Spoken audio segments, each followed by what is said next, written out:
kibuza abantu gituma abantu basubira inyuma. Ona kitu kinasababisha watu warudi nyuma. Ni kwa sababu hawajui maandiko. Bari mu rusengero, wako katika kanisa, ariko ntibazi ivyanditswe. Lakini hawajui maandiko. Bari mu murimo w'Imana, wako katika kazi ya Mungu, lakini hawajui maandiko. Hawajui yanayostahili. Wanafunzi walikuwa wanafunzi wa Yesu, lakini hawajatambua maandiko. Kwa sababu hiyo ikasababisha warudi nyuma. Kinachosababisha watu warudi nyuma ni kwa sababu wanaishi nyumbani mwa Mungu, hawajui maandiko. Wamekaa muda mrefu katika nyumba ya Mungu, lakini hawajui maandiko. Yerusalemu gusenga, alikuwa ameenda Yerusalemu kuomba, lakini bila kusikia maandiko.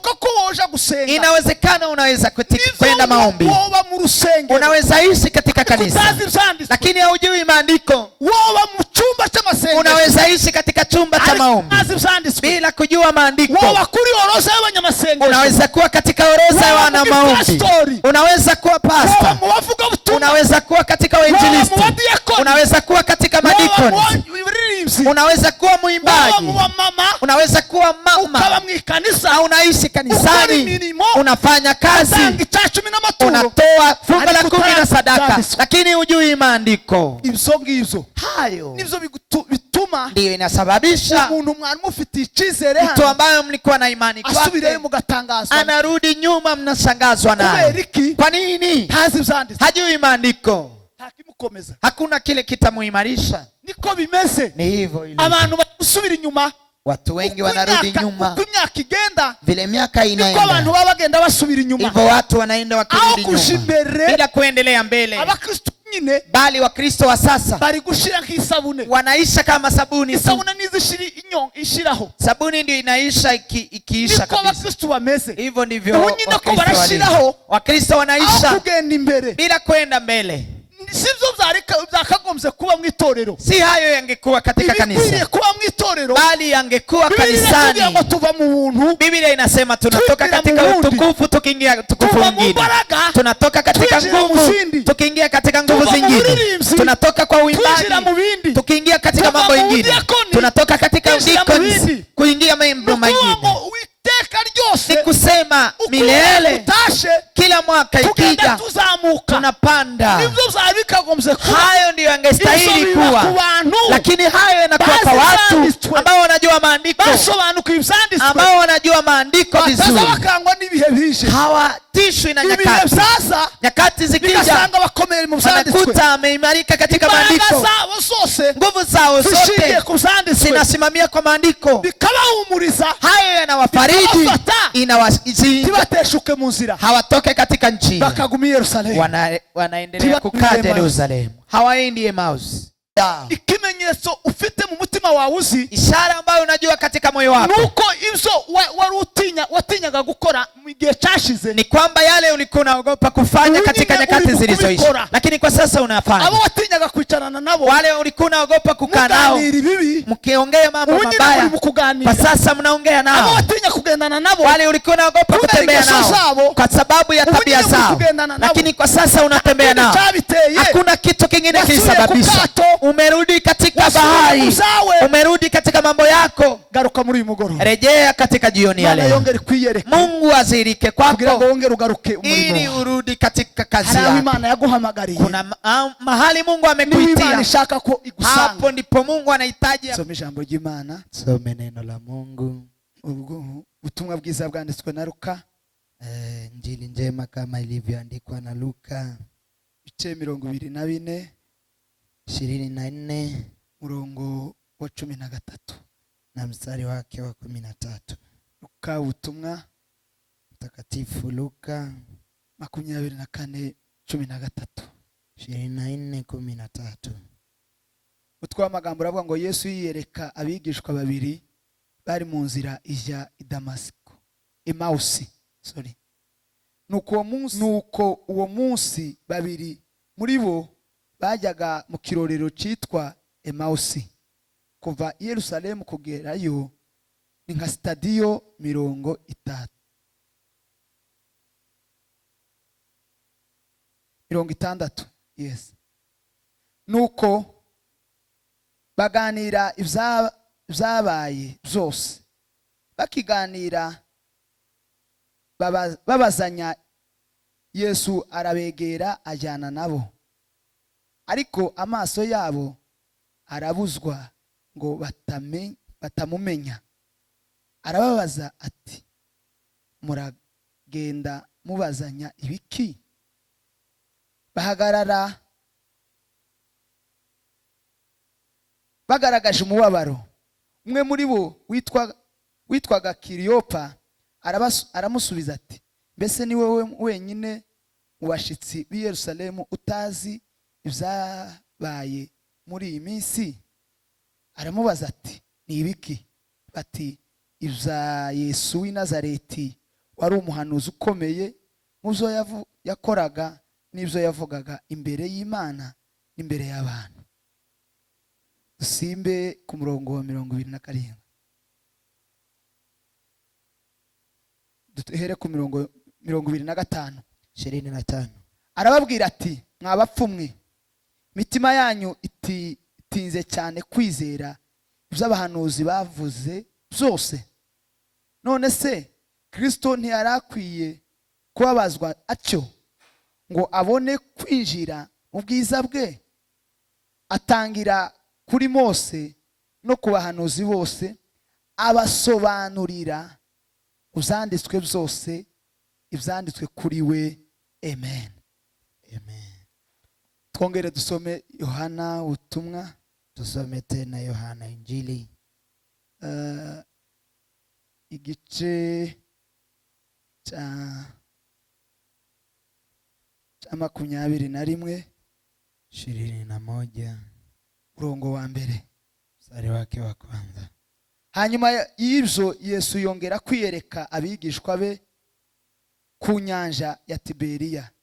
Yiyerekana atya: Simoni Petero na Toma witwa Didumo na Nataniyeli w'Ikana y'i Galilaya na bene Zebedayo n'abandi bigishwa babiri.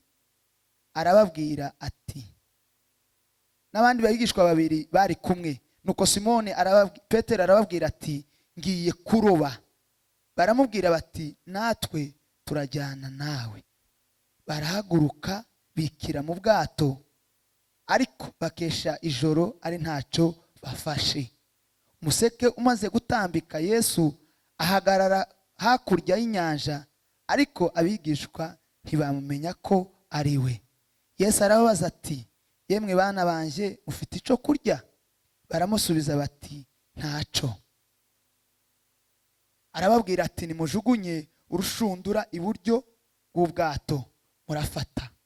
Nuko bararujugunya, ntibaba bakibasha kurukurura kuko ifi zari nyinshi. Amen. Amen. Turangirize mu butumwa mu byakozwe n'intumwa. Tumalizie kwa Matendo ya Mitume, ibice 8 murongo wa 26. 18:26. Bukeye marayika w'umwami Imana abwira Filipo ati, haguruka ugane Ikusi, ugere mu nzira imanuka iva i Yerusalemu ikaja i Galilaya, ya yindi ica mu butayu. Arahaguruka aragenda. Nuko haza Umwetiyopiya w'inkone, umutware w'umunyabyuma w'ibintu byose bya Kandake, umugabekazi w'Abanyetiyopiya. Yari yaragiye i Yerusalemu gusenga. Yasubiragayo yicaye mu igare rye asoma igitabo cy'umuhanuzi Yesaya. Mwuka abwira Filipo ati, sanga ririya gare ujyane naryo. Filipo arirukanka yumva asoma igitabo cy'umuhanuzi Yesaya. Aramubaza ati, ibyo usoma ibyo urabyumva? Undi ati, nabibasha nte ntabonye ubinsobanurira? Yinginga Filipo ngo yurire bicarane. Ibyo yasomaga mu byanditswe byari ibi ngo, yajyanwe nk'intama bajyanaga mu ibagiro, kandi nk'uko umwana w'intama ucecekera imbere y'abawukemura ubwoya, niko atabumbuye akanwa ke. Ubwo yacishwaga bugufi, urubanza rwari rumukwiriye barumukuyeho. 35. Filipo aterura amagambo ahera kuri ibyo byanditswe, amubwira ubutumwa bwiza bwa Yesu. Bakigenda mu nzira bagera ku mazi, iyo nkone iramubaza iti, dore amazi, ikimbuza kubatizwa n'iki? Filipo aramusubiza ati, niba wizeye umutima wawe wose birashoboka.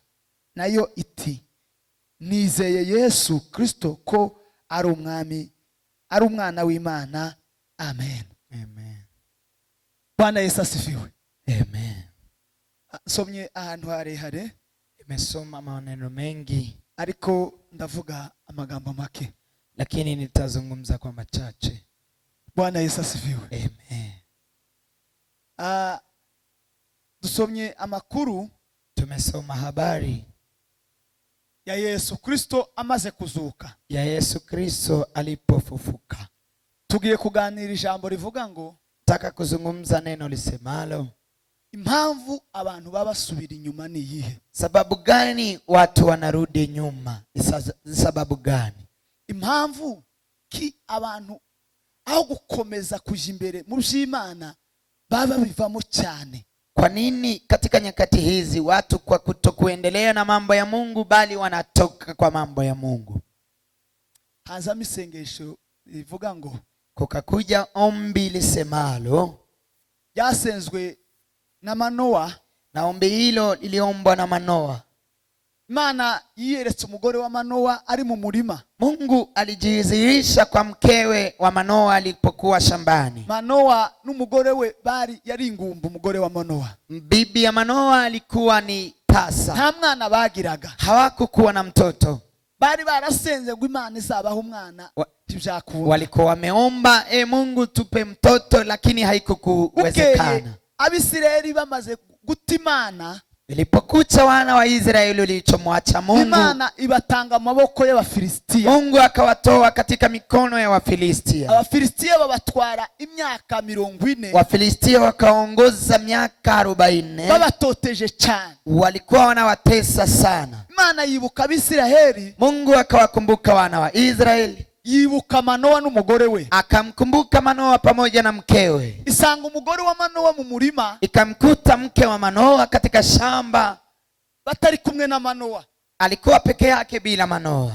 Malaika w'Uwiteka, niko ijambo ry'Imana litubwira, Neno la Mungu linasema malaika wa Bwana aramwiyereka aramubwira ngo, uhereye none, akazirika kwake akamwambia, tangu leo ugiye kuzara umwana w'umuhungu, utamzaa mtoto kijana, kandi uwo mwana azaba umunaziri w'Imana. tena mtoto huyo atakuwa naziri wa Mungu. Ntukanywe icyitwa vino, usikunywe kitu kiitwayo vino, n'ikindi kintu cyose gisindisha, hata kila kitu ambacho kinaweza kulewesha. Ntukarye ibihumanya, usile yale ambayo yatakuzuru. kandi uyu mwana uzabyara, tena mtoto huyu utakayemzaa, yakagire icyuma kizogosha, asiguzwe na chuma ambacho kinanyoa katika kichwa chake. Amaze kumubwira cyo, alipomwambia maneno hayo, aragenda. akaenda. Kama Manoa arataha, bibi Manoa akaenda nyumbani, abwira umugabo wiwe amakuru, akamwambia bwanaye habari. aramubwira ngo, umuntu w'Imana, akamwambia mtu wa Mungu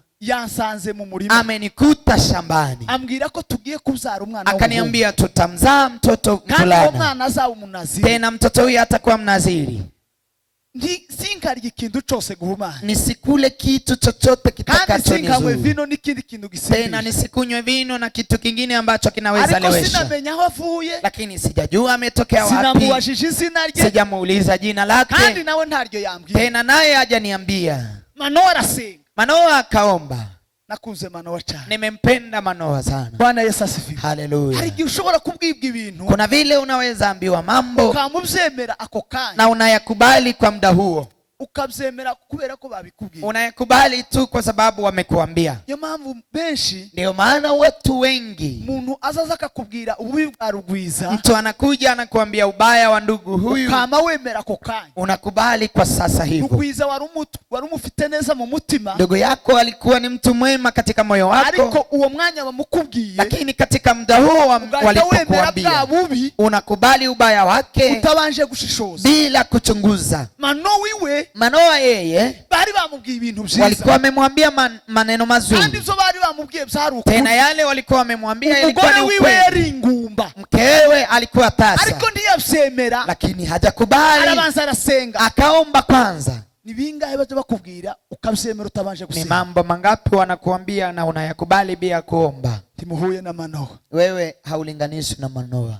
Manoa yatangaje cyane. Manoa amenishangaza sana. Bwana Yesu asifiwe. Haleluya. Aramubwira ngo, akamwambia simjeme, sikubali, reka nsenga Imana, acha nimuombe Mungu.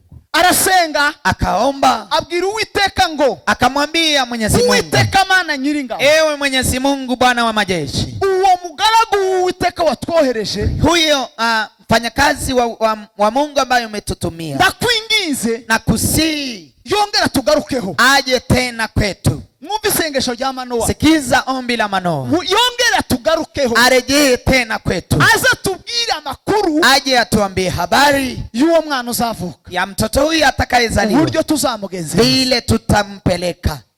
Bishatse kuvuga ko, inataka kusema kwamba yale ambayo mke alimwambia hajakubali maneno haya, ashaka amakuru yino katurutse kuri uwo mugabo, akahitaji habari kutoka kwa mume huo. Imana ngo, akamwambia Mungu, uwo muntu wongere kandi yongera tugarukeho, mtu huyo tena arejee kwetu.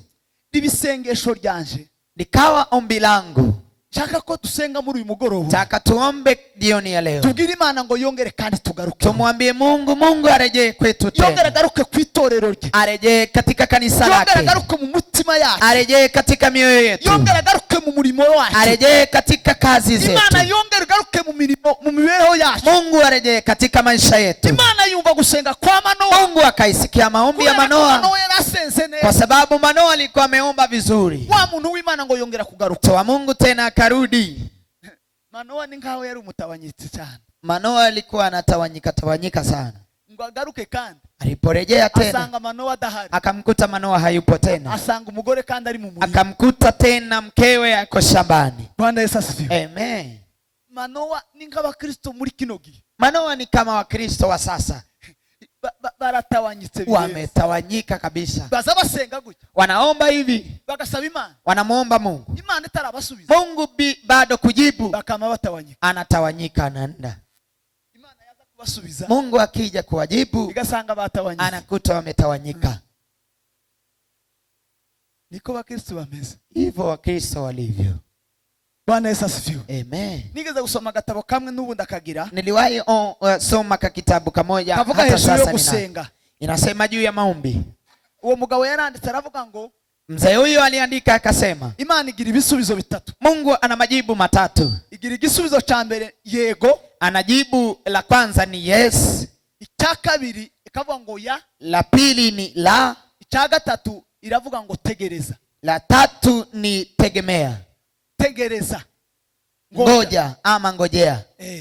Nukuwa ngo Imana igira ibisubizo bitatu, masengesho yose uzusenga, kwa maombi yote unaomba Mungu ana majibu matatu. Fuzo byawe byose ugira, katika hitaji zako zote unazo, Imana igira ibisubizo bitatu zigusubiza. Mungu ana majibu matatu ambayo anakujibu. Ariko kenshi twebwe tuzi ko ari igisubizo kimwe, lakini sana sisi tunadhani ni jibu moja. Twiteguye igisubizo ngo yego, tunaenda tukitegemea jibu lisemaye yes. Ariko hari uzusenga, lakini kuna nyakati unaomba Imana ikakubwira ngo oya, Mungu anakuambia la. Hari n'ikindi gihe uzusenga, na kuna nyakati zingine unaomba ngo tegereza, Mungu anakuambia ngojea. Ikindi gihe ikakubwira ngo yego, nyakati zingine Mungu anakuambia yes. Musa yigeze gusenga, aliwahi omba, amaze gucumura ku Mana, alipomwasi Mungu, ubwo Abisirayeli bari bamurakaje, vile wana wa Israeli walimkasirisha, akapiga mwamba mara tatu. Kandi Imana yari yamubwiye ngo atunge urutare, tena Mungu alikuwa amemwambia nyosha tu, ngo kubera icukoze kuterekanye kwera kwanje mu maso y'Abisirayeli, kwa sababu huonyesha utukufu wangu mbele ya macho ya wana wa Israeli, hautaingia katika Kanaani. Muzi Mose, namjua Musa, niwe wari umwingizi ukomeye muri mwisezerano rya kera. Yeye ndiye alikuwa mtu wa maombi sana katika agano la kale. Niwe wabaye umwingizi ukomeye ku Mana. Yeye ndiye alikuwa intercessor wa kwanza kwa Mungu. Yinginga Imana ngo Imana imubabarire, akamsihi Mungu, Mungu nisamehe, azinjire muri Kanani, aingie Kanani. Yigeze kwingingira Imana Abisirayeli, Imana yabarimbuye, yavuze ngo irabarimbuye. Aliwahi kumsihi Mungu, alitaka kuangamiza wana wa Israeli kwa sababu alikuwa intercessor mkubwa. Akasihi Mungu kwa wana wa Israeli mpaka Mungu alipowasamehe, ibakura igicumuro, akawatolea kosa.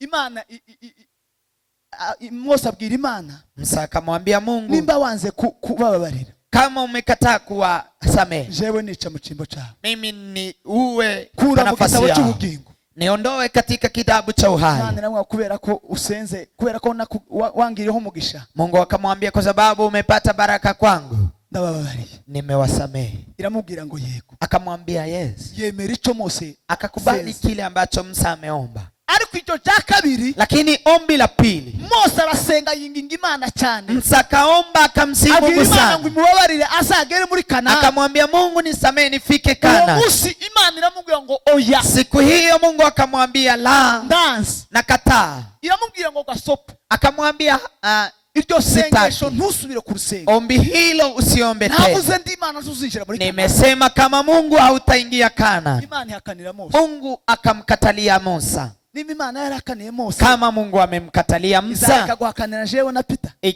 itashindwa kumkatalia mimi na Peter. Izogira nk'ibyasoni ibyemerere mwisoni, itakuwa na haya ikubali kwa haya tu. Imana izihakana nguya, Mungu huwa anakana la. Ya gatatu, Imana izikubwira ngo tegereza. La tatu, Mungu anakuambia ngojea. Bwana Yesu asifiwe. Amen. Bwana Yesu asifiwe. Amen. Iyo rero utamenye icyo Imana yagusubije muri ayo masengesho atatu, ikiwa sasa haujajua kile ambacho Mungu amekujibu kwa majibu hayo matatu, usugenda utagize icyo ubona, huwa unatembea na bila kupata kitu. Manoa yarasenze, aliomba, mara ndiyo tegereza, lakini hakungojea, yamayigendera, akaenda. Umugore wiwe, mkewe, arategereza, akangoja, aguma hahandi, akangoja pale pale. Malaika akarejea, asanga umugore wiwe, akamkuta mkewe tena. Amusanze, alipomkuta aramubwira ngo tegereza aho gato, akamwambia ngojea kidogo. Arirukankaje gushaka Manoa, akakimbia kumtafuta Manoa. Manoa araza, Manoa akaja, asanga malaika, akamkuta malaika. Aramubaza ngo sivyo wabwiye wa umugore? Akamuuliza, je, yale mambo umemwambia mke wangu nivyo? Ni hayo? Bisubiriremo. Nirudilie sasa. Malaika bimusubiriramo. Malaika akarudilia kwa mambo haya, amaze aragenda. Lafu malaika akaenda. Tena nishatse kuvuga kile nilitaka kusema hapo, sengesho Manoa yasenze ni ombi ambalo Manoa ameomba. Niryo sengesho dukwiye gusenga itorero. Hilo ndilo ombi tunapaswa kuomba kama kanisa, ili Mungu tena itugarukeho, arejee kwetu. Umuka w'Imana wongera utugaruke, Roho wa Mungu arejee tena kwetu. Mungu arejee katika kanisa, Mungu azirike katika kanisa. Twasomye ijambo ry'Imana, tumesoma neno la Mungu. Yesu Kristo amaze kuzuka, Yesu Kristo alipofufuka, bamwe mu bigishwa babiri, wawili katika wanafunzi wake, ngo bafata urugendo berekeza Emmaus, wakachukua safari wakaelekea Emmaus. Emmaus hari urugendo rugufi ni Yerusalemu, ilikuwa ni mwendo karibu pamoja na Yerusalemu, ilikuwa ni mita 200. Nukuvuga ngo hari hegereye cyane, ni kusema ilikuwa ni karibu sana. Yesu amaze gupfa, Yesu alipokufa, abigishwa baratawanyika, wanafunzi wametawanyika. Bamaze gutawanyika, walipotawanyika, abo nao ibo bararindira, wakangojea nyuma y'iminsi 3, kwa nyuma ya siku 3. Yesu yarababwiye ngo azazuka. Yesu aliwaambia atafufuka. Nyuma y'iminsi 3 ishize, nyuma ya siku 3, Maria Magdalena azinduka ku gituro. Maria Magdalena akaamkia katika kaburi, akakuta Yesu hayumo. Yesu aramwiyereka, Yesu akazirika kwake, akamwambia nenda naambia wanafunzi wangu. Agenda arababwira, akaenda akawaambia Yesu yazutse, akamwambia Yesu amefufuka. Amaze kubabwira, alipowaambia tubizera, hawajaamini kile walichoambiwa. Petero na Yohana wakakimbia wakaangalia katika kaburi. Walipofika kaburini wakakuta hayumo. Nao hawakuamini kwamba amefufuka. Hawa wawili wamo ndani Kleopa wakawaaga ndugu zao, wakawaambia sisi tunarejea kwetu. Yesu amekufa. Kwa hiyo tunasikia hata habari hayumo katika kaburi. Hatujui ameenda wapi. Habari imeletwa na wamama. Katika wana wa Israeli hawakuwa wanakubali wamama. Wakachukua safari wakaenda. Wakatoka Yerusalemu wakaingia Emmaus. Wakatoka Yerusalemu wakaelekea Emmaus. Abantu bari mu kuva Yerusalemu. Watu wengi wanatoka Yerusalemu bakaja Emmaus na wanaingia Emmaus. Abantu ko barava mu itorero, watu wanatoka katika kanisa bakaja mu isi, wanaingia katika ulimwengu. Kuberiki? Kwa nini? Kuberiki Abakristo? Kwa nini Wakristo bamaze igihe kirekire Yerusalemu wamekaa sana Yerusalemu? Bari bamara imyaka 3 n'igice na Yesu. Walikuwa wamekaa miaka 3.5 pamoja na Yesu. Yabigishaga. Tena Yesu alikuwa anawafunza, agakora ibitangaza, anafanya maajabu wakiyaona. Nao akabatuma, nao anawatuma bagakora ibitangaza, wanatenda maajabu huko, bagakiza abarwayi, wanaponya wagonjwa, bagiriza ubutumwa bwiza, wanaeneza injili njema. Ariko ngo afe, lakini alipokufa basubira Emmaus, wakarudi Emmaus. Wakatoka Yerusalemu, bava mu murimo, wakatoka katika mwito, basubiriyo bavu, wakarudi kule walikotoka. Kuberiki? Kwa nini? Bwana Yesu asifiwe. Haleluya. Ni benshi dufite muri kino gihe. Ni wengi tunao katika nyakati hizi. Wametoka katika rehema za Mungu, wamerudi huko walikotoka. Waimbaji wengi bavuye mu murimo w'uburinzi, wametoka katika kazi ya uimbaji, wamerudi nje. Abacuranzi benshi, wapiga keyboard wengi bavuye mu murimo wo gucurangira Imana, wametoka katika kupigia Mungu keyboard, wakaenda kupigia wana wa ulimwengu. Wapasta wengi wametoka katika kazi ya Mungu, wakaingia katika ulimwengu. Wainjilisti wengi wametoka Yerusalemu wakarudi Emmaus. Kwa nini? Kandi barabonye Yesu Kristo akora ibitangaza. Tena wamemwona Yesu Kristo akifanya maajabu. Wametembea na Yesu Kristo, wameiona kazi kubwa za Mungu. Kuberiki basubiye? Kwa nini wamerudi Emmaus? Kuberiki abantu bari gusubira inyuma? Kwa nini watu wanarudi nyuma? Bwana Yesu asifiwe. Haleluya. Mungu awabariki. Bwana Yesu asifiwe. Amen. Kuberiki abantu bari gusubira Emmaus? Kwa nini watu wanarudi Emmaus? Kuberiki abantu babasubira iyo bavuye? Kwa nini watu wanarejea mahali walikotoka? Abigishwa, wanafunzi, Yesu amaze gupfa, Yesu alipokufa, Petero abwira abagenzi biwe, akawaambia nduguze, arababwira ngo, akawaambia jewe subiye kuroba, mimi narudi kuvua, subiye ku bwato, mimi narudi katika mashua. Ivyo twakoraga byarangiye, yale tulikuwa tunafanya. Yesu yapfuye, Yesu amekufa. Abagore batubwiye ko yazutse, wamama wametuambia amefufuka. Natwe twagiye tura aho ari, nasi tumeenda tukakosa mahali alipo. Hatujui ameenda wapi. None niwe watugaburiraga. Kwa hiyo yeye ndiye alikuwa anatulisha, niwe watumaga turya, yeye ndiye alikuwa anasababisha tukule. None turaho gute? Kwa hiyo tutaishi vipi?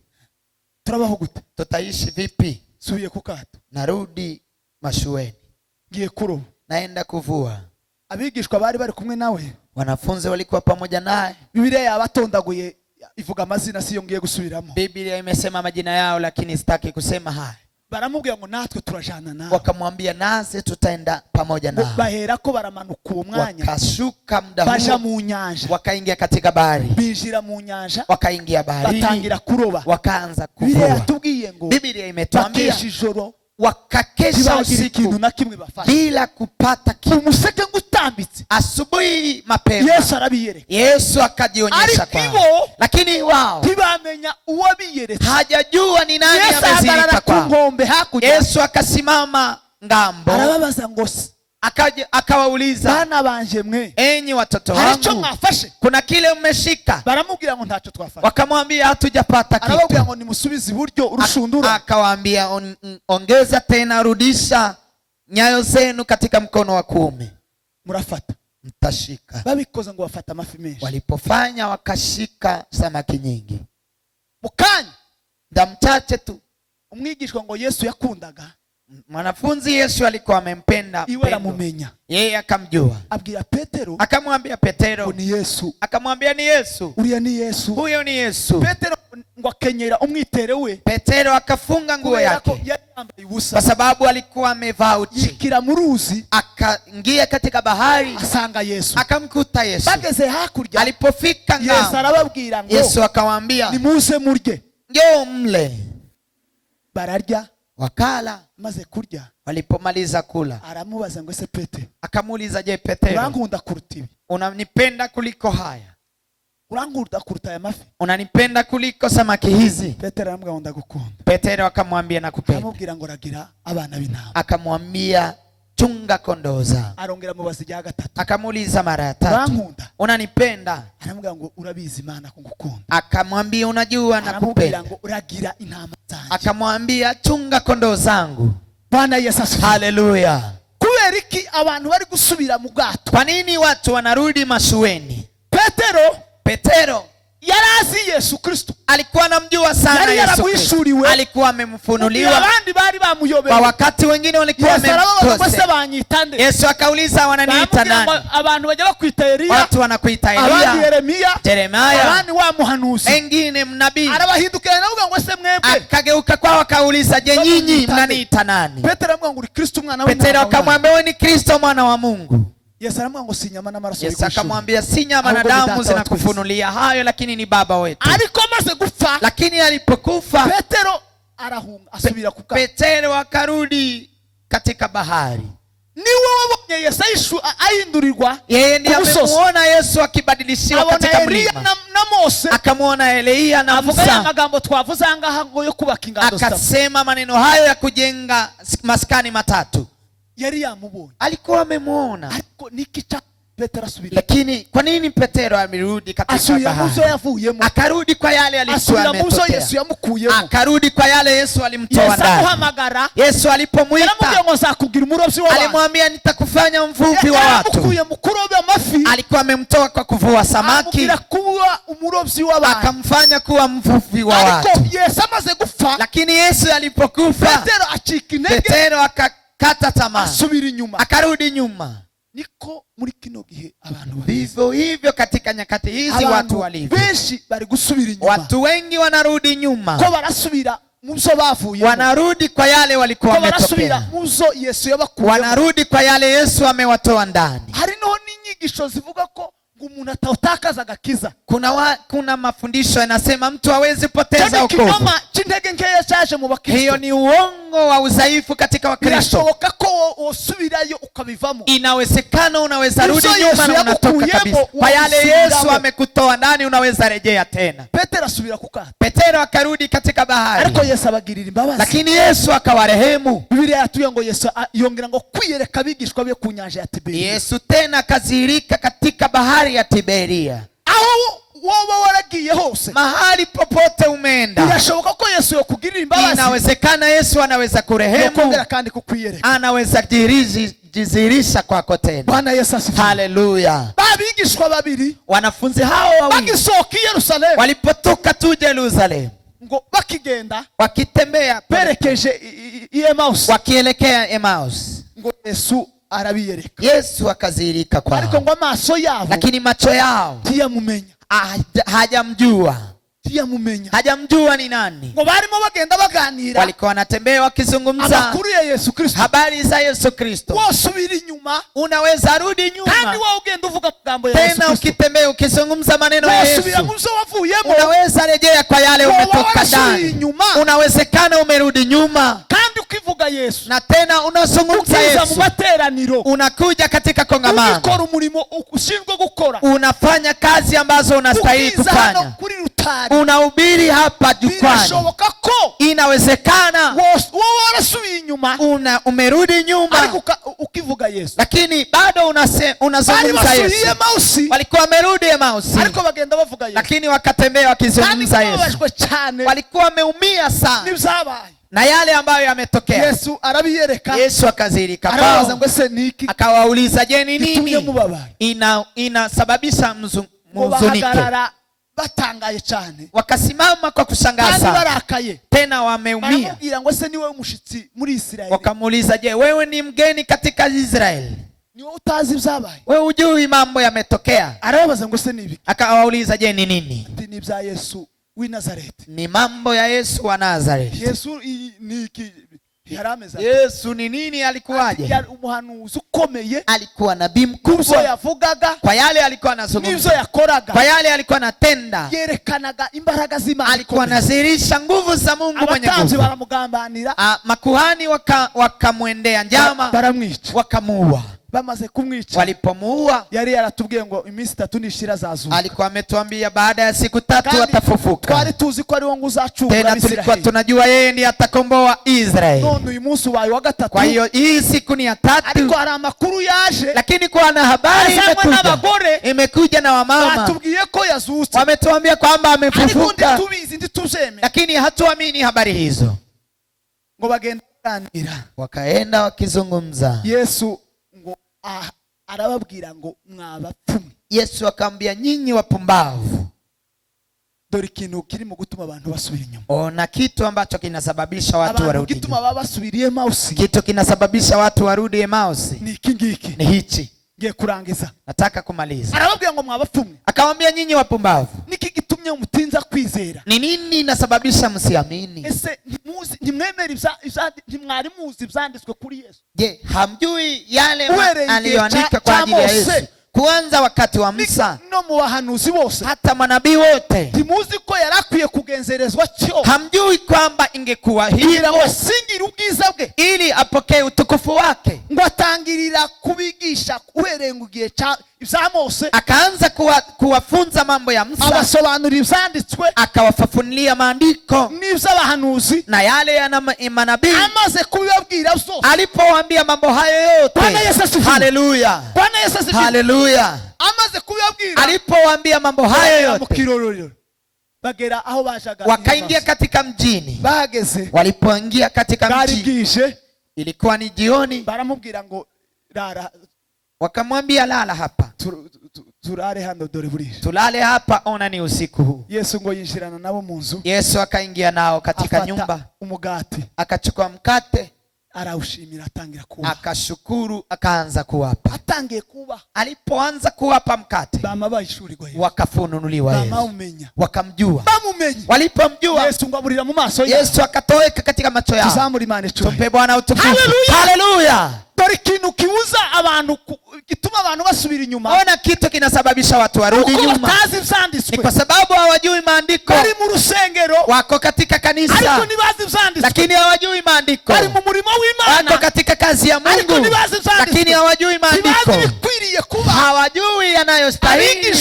Abigishwa ba Yesu, wanafunzi walikuwa wanafunzi wa Yesu, lakini hawajatambua maandiko. Kwa sababu hiyo ikasababisha warudi nyuma. Kinachosababisha watu warudi nyuma ni kwa sababu wanaishi nyumbani mwa Mungu, hawajui maandiko. Wamekaa muda mrefu katika nyumba, lakini hawajui maandiko. Yesu akawaambia, nyinyi wapumbavu. Niki gitumye mutinda kwizera? Ni nini inasababisha mkae bila kuamini? Abasobanurira ibyanditswe, akawaambia maandiko. Amaze kubasobanurira ibyanditswe, alipoambia maandiko, atangiye kubagaburira, alipoanza kuwalisha, baramumenya, wakamjua. Takindi kizotuma ubonye Imana, hakuna kingine kitasababisha umjue Mungu, hakuna kingine kitakurejesha Ijambo ry'Imana, kula neno la Mungu, ukuzumva ijambo ry'Imana, nikusikia neno la Mungu, ukuzasobanukirwa ibyanditswe, nikufafanuliwa maandiko. Ukifanuliwa maandiko, uzamenya Imana, utamjua Mungu, uzahishurirwa Imana, utafunuliwa Mungu. Amaze kuburira muri bo, alipotoweka katika macho yao, bahita bahindukira, wakarudi nyuma, basubira i Yerusalemu, wakarudi Yerusalemu. Tuzamuri Imana icyubahiro. Tumpe Bwana utukufu. Haleluya. nuwishuriwa kandi ukifunuliwa Imana tena niyongera kukwiyereka Mungu akazirika kwako uzongera ugaruke mu murimo wawe utarudi katika kazi uzongera zako ugaruke Yerusalemu utarudi uzongera Jerusalem ugaruke kandi mu murimo w'Imana utarudi katika kazi ya Mungu. twasomye amagambo y'Imana Tumesoma maneno ya Mungu tena. Mwuka w'Imana ngo abwira Filipo Roho wa Mungu akamwambia aramubwira ngo Filipo manuka mu nzira y'ikusi akamwambia shuka katika njia ya zirigana mu kusi butayu njia ambayo inaelekea umanukeyo jikani ushuke. agezeyo Alipofika ngo abona umugabekazi nako inkone akamuona mzee mmoja yari ivuye Yerusalemu alikuwa ametoka Jerusalem imanuka ija muri Ethiopia. Aliposhuka akiingia Ethiopia yari umusirikare alikuwa ni mwanajeshi urinda ibintu by'izuma ambaye mwami wa Kandake ambaye analinda vyuma vya mfalme. Yaravuye ngo Yerusalemu yari yaragiye Yerusalemu gusenga Alikuwa ameenda Jerusalem kuomba. Avayo ataha iwabo akaja akirudi kwao agenda ngo asoma umuzingo w'igitabo. Alikuwa ameenda akisoma kitabu. Filipo Imana iramubwira ngo niyirukanke ajane na riraga. Filipo Mungu akamwambia nenda tembea na. Alirukanka ngo ageze iruhande rwe. Alipofika kando yake asanga ari gusoma umuzingo w'igitabo. Akamkuta anasoma kitabu cy'ubuhanuzi bwa Yesaya. Katika unabii wa Yesaya. Aramubaza ngo se akamuuliza je soma hayo unayoyasoma urabyumva unayasikia? Aramubwira ngo se nabyumva nde. Akamuuliza je nitasikia vipi ndafite ubisobanura bila kuwa na yule atanifafanulia. Bwana Yesu asifiwe. Amen. Yari Yerusalemu gusenga. Alikuwa ameenda Jerusalemu kuomba. Alikuwa tumvi ivyanditswe. Lakini bila kusikia maandiko. Birashoboka ko woja gusenga. Inawezekana unaweza kwenda maombi. Woba mu rusengero. Unaweza ishi katika kanisa. Lakini haujui maandiko. Woba mu chumba cha masengesho. Unaweza ishi katika chumba cha maombi. Bila kujua maandiko. Woba kuri orodha y'abanyamasengesho. Unaweza kuwa katika orodha ya wana maombi. Unaweza kuwa pastor. Unaweza kuwa katika wainjilisti. Unaweza kuwa katika madikoni. Unaweza kuwa muimbaji. Unaweza kuwa mama. Unaishi kanisani. Unafanya kazi. Unatoa fungu la 10 na sadaka. Lakini hujui maandiko. Hayo nivyo bituma ndio inasababisha umuntu mwari mufitiye icyizere mtu ambaye mlikuwa na imani kwake asubirayo mugatangazwa anarudi nyuma mnashangazwa naye. Kwa nini? Hajui maandiko. Hakimukomeza. Hakuna kile kitamuimarisha. Kantu gatoya gusa nikaba arasubira. Kitu kidogo tu kikianguka anarudi. Ubukene ni mumukubita. Umaskini ukimchapa arasubira mu bwato. Atarudi katika mashua. Kene ni mumukubita arasubira mu busambo. Umaskini ukimchukua hivi atarudi arasubira mu bwivzi. Umaskini ukimchukua atarudi katika wezi. Narwara akigonjwa arasubira mu bapfumu. Atarudi katika narwaza akigonjesha arasubira mu biko. Atarudi katika hizi. Kubera iki? Kwa nini? Ntazi byanditswe. Hajui maandiko.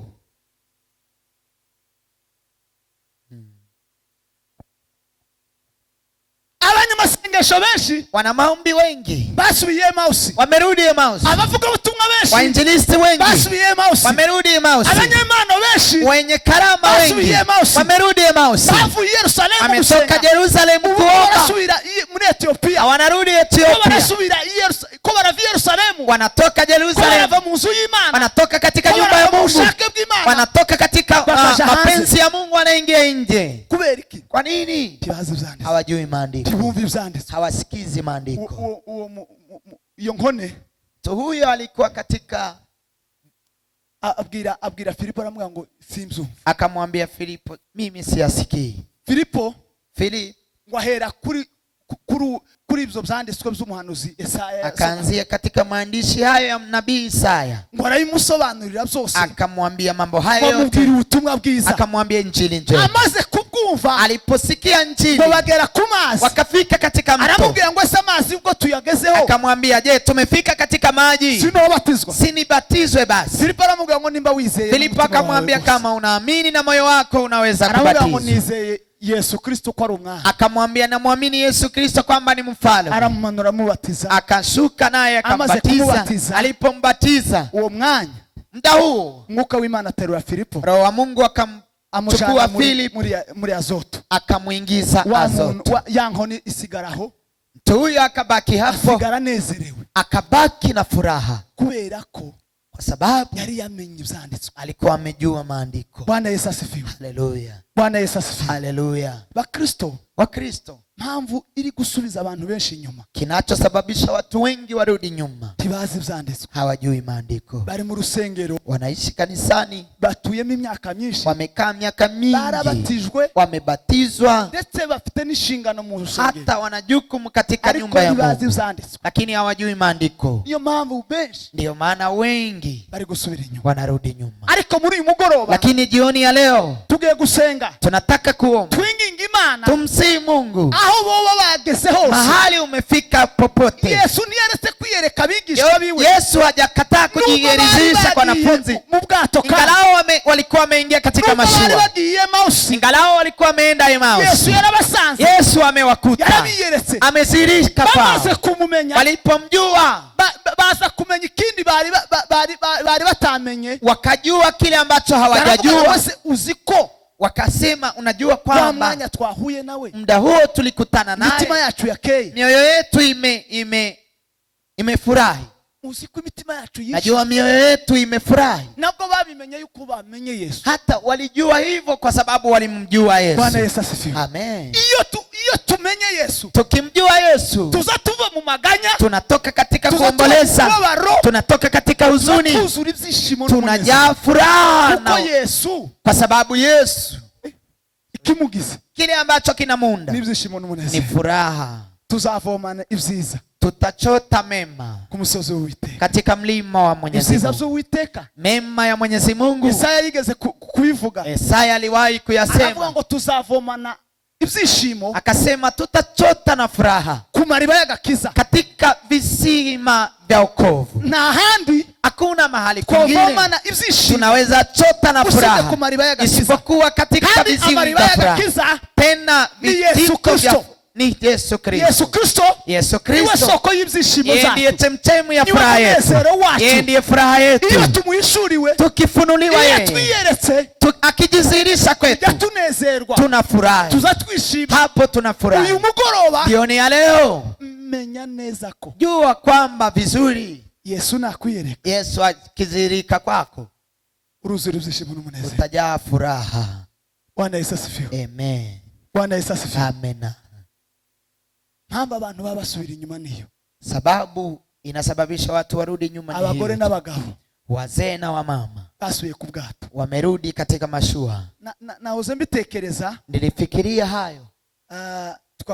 twiriwe hano na Rugwiza, Tumeshinda hapa na ndugu Rugwiza, ntekereza umwaka ushize, nikafikiria mwaka uliopita twakaza tuhirirwa turi abantu benshi cyane, tulikuwa tunashinda hapa tukiwa watu wengi sana, benshi rwose, wengi sana, kandi tugatarama igitaramo cy'Imana. tena tunaomba kabisa. Abo bantu bari, Watu hao wako hapa, ntawapfuye muri bo, hakuna yule amekufa, hakuna, bose wote wako baracyari Nairobi, wako hapa Nairobi. ariko Lakini uyu munsi siku hii sigaye turi babiri. tunabaki tukiwa wawili. Kubera iki? Kwa nini? Abantu basubiyeyo, Watu wamerudi huko, basubiye muri shughuli, wamerudi katika shughuli zongeye kandi gukomera, shughuli zimekuwa ngumu. Mnadhani zariyongereye kuruta izari z'ico gihe, zimeongezeka kuliko mwaka uliopita? Oyaye, La, ndengeya, ni udhaifu tu. Bwana Yesu asifiwe. Amen. Bwana Yesu asifiwe. Amen. Namwe mure abaririmbyi mwari mufite nibo mugifite, Wewe ni bitangaza. abadiakoni se ngoma uracabafite mu cyumba, warayemo nani? Umelala na nani? Barayemo ari babiri, Wawili. n'abadiakoni barenga 20. Abantu basubiye ku kato, Watu wamerudi katika bahari. kubera iki? Kwa nini? Ntibasobanukiwe ivyanditswe, hawajafafanuliwa maandiko. aba mama se bimeze bite? Wamama mkoaje? Muracaza mu kabiri, Mnakuja Tuesday, hazahaza abakecuru gusa, kunakuja wamama wakongwe tu, aba bagore bose batoya ntibaza baza. wamama wadogo hawaji. Chantal sivyo? Chantal, si ndivyo? Ni bake Wachache basubiye ku kato, wamerudi shughuli. shughuli. Bwana Yesu asifiwe. Amen. Bwana Yesu asifiwe. Amen. Niko bimeze. Ni hivyo ilivyo. Abantu basubira inyuma. Watu wengi wanarudi nyuma. Imyaka igenda. Vile miaka inaenda. Niko abantu bagenda basubira inyuma. Hivyo watu wanaenda wakirudi nyuma. Bila kuendelea mbele. Abakristo nyine. Bali Wakristo wa sasa. Bari gushira nk'isabune. Wanaisha kama sabuni. Isabune nizishiri ishiraho. Sabuni ndio inaisha ikiisha kabisa. Niko Abakristo bameze. Hivyo ndivyo Wakristo Wakristo wanaisha. Kugenda imbere. Bila kwenda mbele. Sivyo byakagombye kuba mu itorero. Si hayo yangekuwa katika kanisa. Biblia kuba mu itorero. Bali yangekuwa kanisani. Biblia tuva mu buntu. Biblia inasema tunatoka katika utukufu tukiingia utukufu mwingine. Tunatoka katika nguvu tukiingia katika nguvu zingine. Tunatoka kwa uimbaji tukiingia katika mambo mengine. Tunatoka katika deacons kuingia mambo mengine. Ni kusema milele kila mwaka ikija tunapanda. Hayo ndiyo yangestahili kuwa, lakini hayo yanakuwa kwa watu ambao wanajua maandiko, ambao wanajua maandiko vizuri. Hawatishwi na nyakati. Nyakati zikija wanakuta ameimarika katika maandiko. Nguvu zao zote zinasimamia kwa maandiko. Hayo yanawafariji, tibateshuke mu nzira. Hawatoke katika njia, bakagumia Yerusalemu. Wanaendelea kukaa Yerusalemu. Hawaendi Emmaus. Tibaje muri Ethiopia. Hawaendi Ethiopia. Bakaguma mu masengesho. Bali wanakaa katika maombi. Bakagumia Yerusalemu. Wanakaa Yerusalemu. Yesu agiye kuja mu ijuru. Yesu alipotaka kwenda mbinguni akawaambia wanafunzi wake. Alikuwa anajua kwamba watatawanyika. Alikuwa anajua ni wenye uoga. Aliwajua kwamba hawataweza wapeke yao. Kubera ko yari abasize gusafu iminsi 3 gusa. Kwa sababu aliwaacha siku 3 tu. Baratawanyika bose baragenda. Wakatawanyika wote wakaenda. Wakatoka katika mwito wakaenda wakarudi kwa mambo yao. Akawaambia sasa, yale ninawaachia sasa. Msitoke Yerusalemu. Msitoke Yerusalemu. Mwaramenyereye. Umezoea kutawanyika tawanyika. Iyo ngiye gatoya gusa. Nikienda tu kidogo muzamutawanyika. Unatawanyika nyinyi. Yamabaheza condition. Akawapa condition. Asiga abategetse. Akawaamuru. Aravuga ngo ntimuve Yerusalemu. Akawaambia msitoke Yerusalemu. Kandi simbabwiye iminsi muzomara. Tena siwaambii siku mtakaa. Gusa.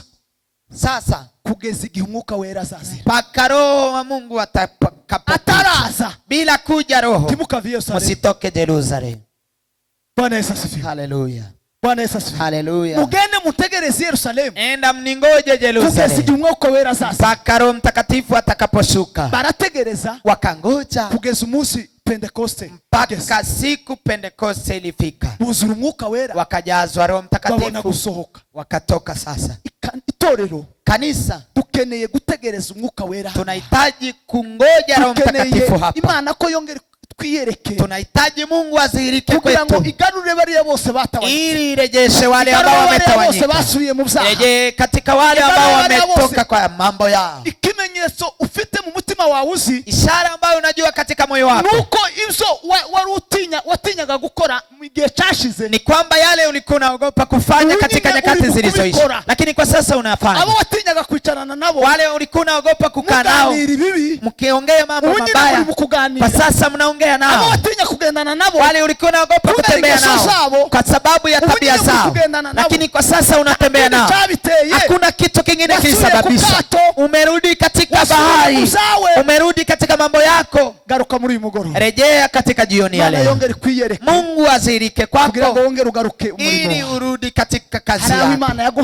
Kuna mahali Mungu amekuitia. Hapo ndipo Mungu anahitaji akukute. Ushobora kuba uri gusenga. Inawezekana unaomba utaramenya ivyanditswe. Lakini haujui maandiko. Uyu mugoroba. Jioni ya leo. Itakuzanditswe. Wewe jali maandiko. Kugira ngo ili washe gukomera. Uimarike. Tusubire inyuma. Na usirudi nyuma. Jambo ry'Imana litugane. Neno la Mungu litusaidie. Amen. Amen.